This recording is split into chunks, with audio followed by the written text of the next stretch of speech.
कल एक press conference करके जो रिंकू जो अपने आप को कहता है कि मैं पार्षद हूँ, नाजायज़ तौर पे मेरे पापा जो जैक्शोर जी हैं उनका नाम लगाया था, जबकि ये जो झगड़ा था बुआ फूफी के जो लड़के थे उनका आपस में एक परिवार का झगड़ा था, जिसमें रिंकू एमसी ने एक परिवार की पक्ष की थी, एक साइड की, जबकि उसका एक एज ए एमसी होते हुए ये फ़र्ज़ बनता था कि दोनों पार्टीज़ को बुला करके दोनों का आपस में कंप्रोमाइज़ कराए।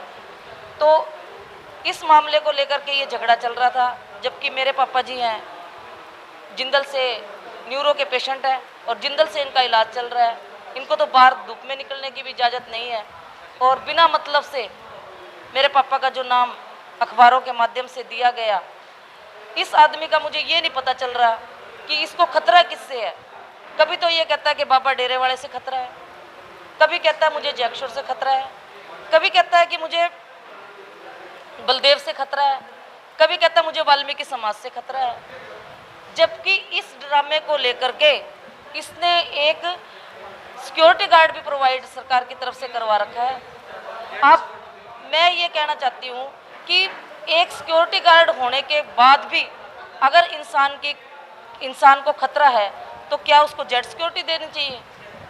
जबकि जो बाबा डेरे सच्चे सौदे के खिलाफ गवाही है वो इसके भाई ने दी है, इसका तो कोई रोल ही नहीं है, ये तो वहाँ आता जाता ही नहीं है। इसका घर कहाँ और उसका घर उसके भाई का कहाँ पर? और ये बिना मतलब से सिर्फ ये धमकी देने के लिए समाज को दबाने के लिए कि देखो मेरे पास सिक्योरिटी गार्ड है, मरवा दूंगा तुम्हारे को, हमारा बाबा कुछ नहीं कर सका तो तुम लोग क्या करोगे? इसी कारण ये आए दिन समाज के किसी ना किसी लोगों के साथ भिड़ा रहता है और दबा करके अनपढ़ लोगों को बेचारों को परेशान करता रहता है। क्या मांग करते हैं या आगे क्या कर रहे हैं? हम मांग कर रहे हैं कि दलित प्रताड़ना जो SC/ST एक्ट के तहत आती है उस पर पर्चा दर्ज हो इस पे, और समाज इसका विरोध करेगा। हम और भी मोहल्ले हैं हमारे समाज के, वाल्मीकि समाज के 4-5 मोहल्ले हैं, सभी से बात करेंगे और सभी प्रधान को साथ लेकर के हम अगर इसके खिलाफ कार्रवाई नहीं हुई तो वाल्मीकि समाज सड़कों पे उतरने के लिए मजबूर होगा।